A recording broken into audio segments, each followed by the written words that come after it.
Hey everyone, I've been educating my two boys, they're 3rd and 6th grade, through the K12 program. They go through South Carolina Virtual Charter School, and I'm on a lot of Facebook pages for the school with the different learning coaches and parents, and the one question that seems to always come up is, how do I get organized? How do I make the week flow easier? And I looked on YouTube, and there's a lot of videos on the curriculum, getting those packages at the beginning of the school year and how everybody's all excited. But there was really no video on how to organize your work for the week. So I thought that I would just show you what I do, and you can use it or not use it, get your own ideas from the way that we do it. It works for us. It flows very easily for us, and our days go by very quick, and they're virtually, I won't say they're stress-free, but they're virtually stress-free. We have our days, but for the most part, we know what we're doing, and moreover, the boys know what they're doing, with as little input from me. They're able to do it on their own. I'm in the room with them the entire time, most of the time, so I'm overseeing what they're doing, mainly because my 8-year-old has an attention span as long as his pinky finger, so he needs to have somebody that's watching over him to make sure that he's doing what he's supposed to be doing. My 6th grader is virtually very independent. He can pretty much do it on his own. So I'll show you what we do. Feel free to use it. Feel free to take little bits and pieces. Feel free to say those are ridiculous and it's not going to work for me, because everybody has their own way. I'll show you ours. You can see in the background, that is my 6th grader's learning station. What we did was we got a storage cart from Big Lots. It has 7 drawers, 4 smaller ones on one side and 3 bigger ones on the other. Both boys have the same thing. We have the 2 computers that are set up on either side of the room so that I can be in the middle, back and forth. And then we have a bookcase where they keep all of their books or supplies, and it all works into a desk, because these carts don't have a whole lot of writing space. That was the one downfall when I bought them, is I thought that we were going to be able to arrange it so that we would have more room, but we didn't. So we added the bookcase, and it really works out well. Kind of makes an L-shaped desk, and all of their items are right handy. The top drawer on the right is on both of them is their supply drawers. My 6th graders is very neat. My 3rd graders is not so much.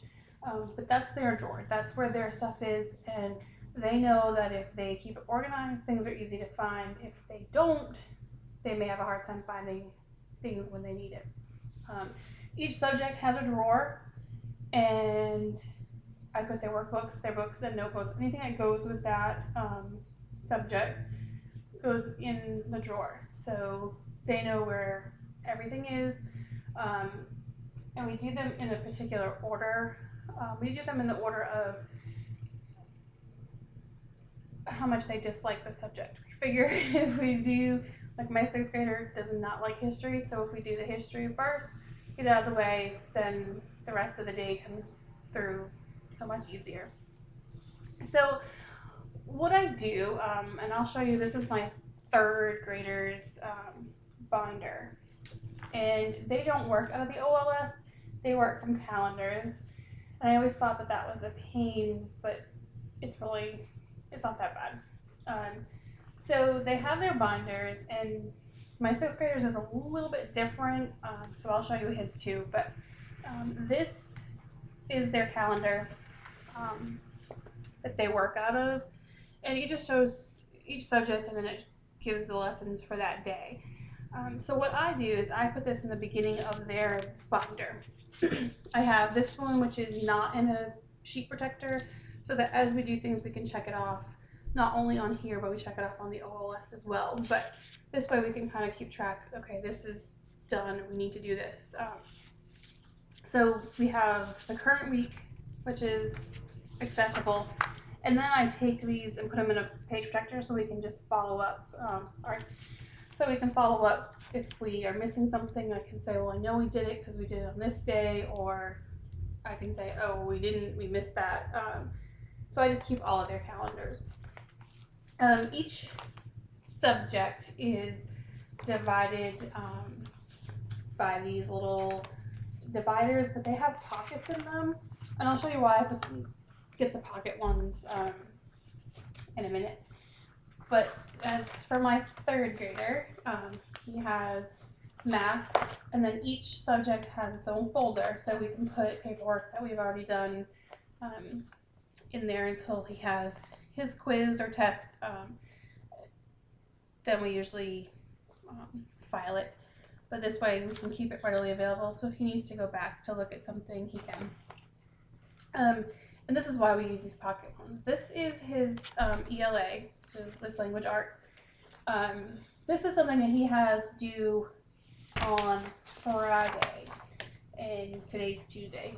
So when I get his work ready, and I do get their work ready on Sunday so that it's all ready for the week, that way Monday morning we're not scrambling to figure out what we have to do. Everything is done Sunday, so that they can know what they have to do and there's no question.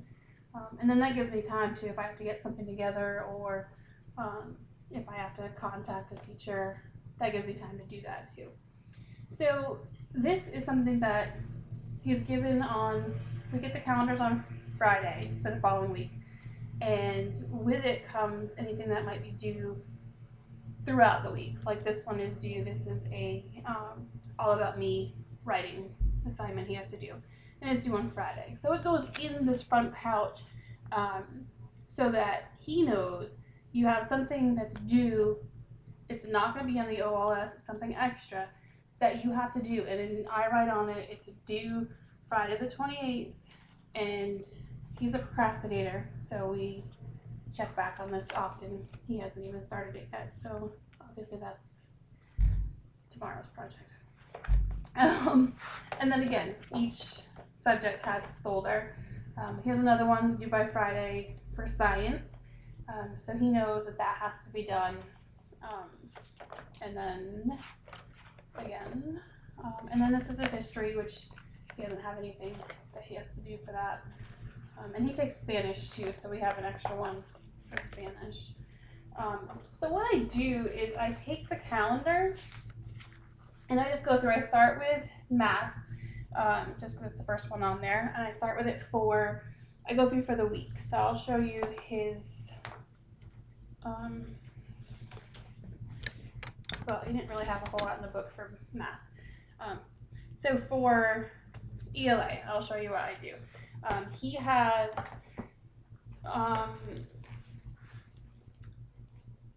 four different things that he does for ELA.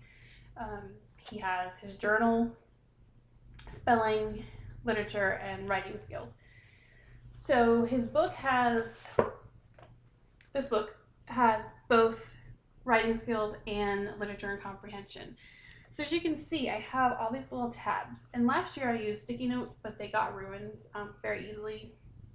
We had a different filing system last year, but still throwing them in a drawer, they got damaged easily. So this year I got these little plastic ones, and we're early in the year, but they already seem to be holding up better than last year.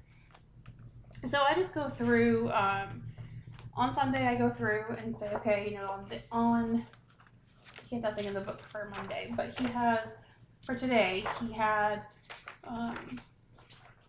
he needed to answer questions about the story that he read on Monday. So he knows when he picks up his book, today's Tuesday, he flips to Tuesday, so he knows that this is what he has to do. He does the activity online, then he goes to his book, does what he's supposed to do, and then he goes back to the OLS and takes his test. So I go through on Sunday, mark everything for the week. So tomorrow he doesn't have anything in his workbook, but he has a story that he has to read in here. And so this was Monday's story that he had to read. And so tomorrow on Wednesday, he'll read this story, which is Why the Larks Flew Away. So he'll read this, and then that'll be his activity for tomorrow. Then on Thursday, he'll have to go back to his book, and then he does the Explore, where he answers questions. And then he knows that because it has a Thursday. And then on Friday, he has some reflections for the stories that he just read this week. And then, like I said, this book is split into two. There's two different subjects. So he has writing skills. This is not his favorite subject. So we usually try to do this first. Like today, he had different kinds of sentences that he had to do. And then tomorrow, this is a two-part simple sentences, part A and part B. Part B is on Thursday, so that's why it's marked Thursday. And then simple sentence A, part A is marked for tomorrow. So he knows that he'll sign on to the OLS and he'll do what he needs to do online. Then he'll go to his book, find Wednesday's tab, and he'll do what he needs to do. And then he'll take his quiz and he'll be done with writing. Sounds simple, but it takes forever because he doesn't like to do it. And then he has his journal. He only had to write in his journal Monday. So, and as you can see, he's not a fan. We're working on it, but he's not a fan. So again, that's marked off too. And what I do, you can see here, if he didn't, like last week he had something that was due on Friday. So I have tabs for Friday. This week he doesn't have anything, so I just stick them in the front of the cover, and then that way I can reuse them for the following week. So on Friday, I'll go through on Friday after everything's done. I'll make sure everything's done, take these tabs off, put them in the front of the book, and then on Sunday I'll go ahead and start all over again, get everything ready. I do the same thing for his spelling. His spelling's a little different.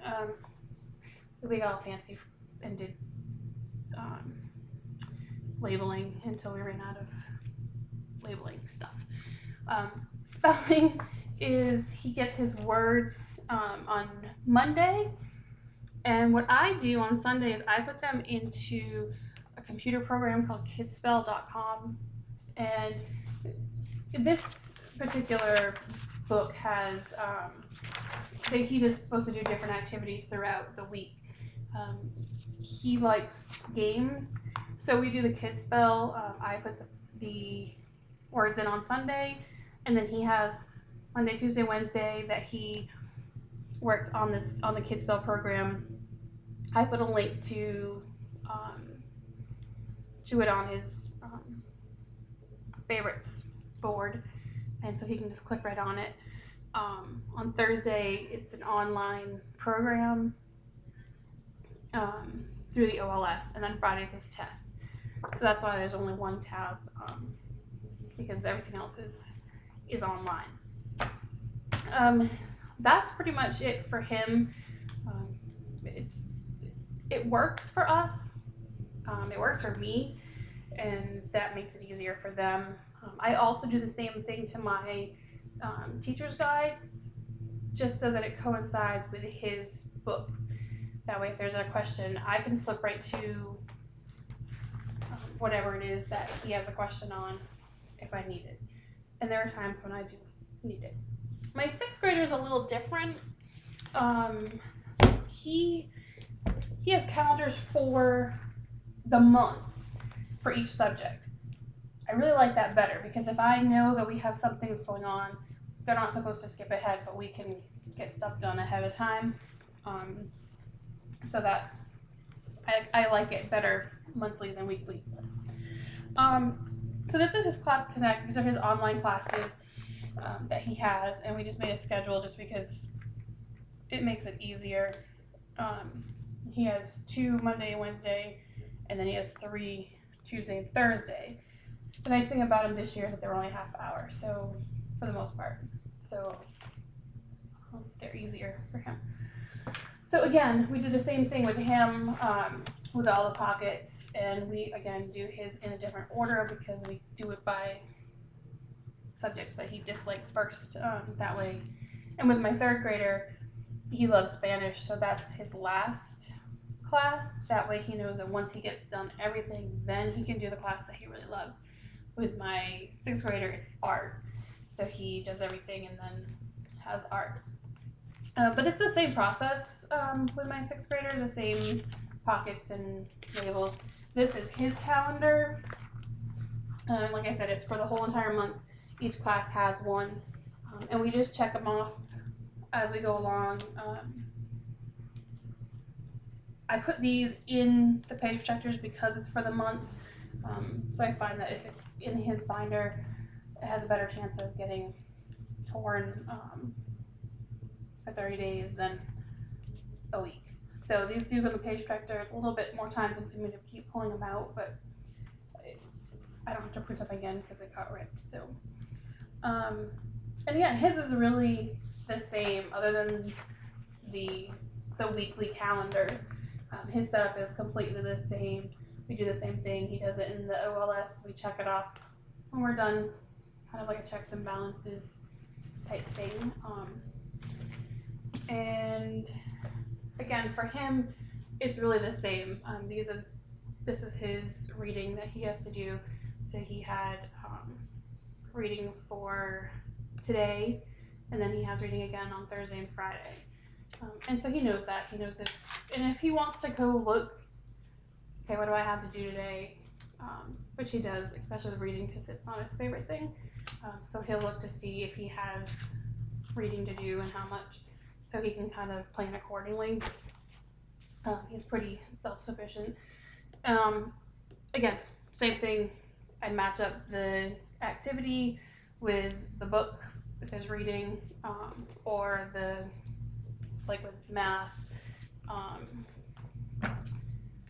his textbook, we match up with his workbook.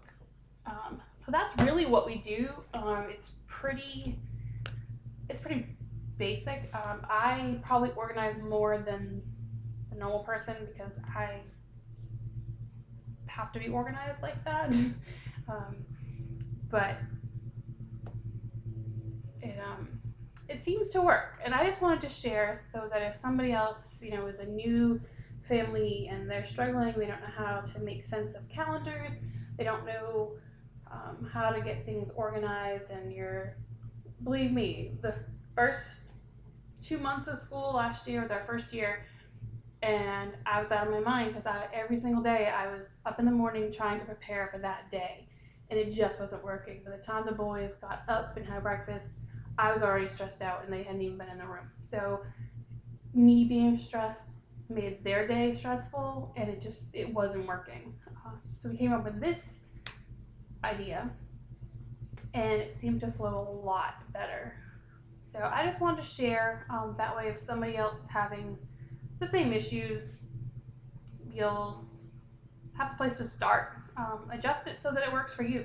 Figure out, okay, well, the tabs don't work, but I could use paper clips, or with me, things are color coded. So like Wednesday is in math is red, and it matches his workbook. So you have textbook, and again, like I said, sometimes I go a little bit too far. I don't know if it's easier for them or for me, but so that's what we do. Feel free to put any questions down below, and I'll answer them as best I can, or give you, my opinion. Again, it's just the way that we do it. So happy teaching. Have a successful year. K12 is great. We love it. My kids were social butterflies and they loved public school, but they would not go back to public school for anything, and that's their choice. This is their choice. This is what they want to do. I find that if you keep it simple and you keep it fun and you keep them active and they have a decision in some of the things that you do, especially whether or not you do K-12 or not, then it tends to help. So happy teaching, have a great school year, and we will see you later.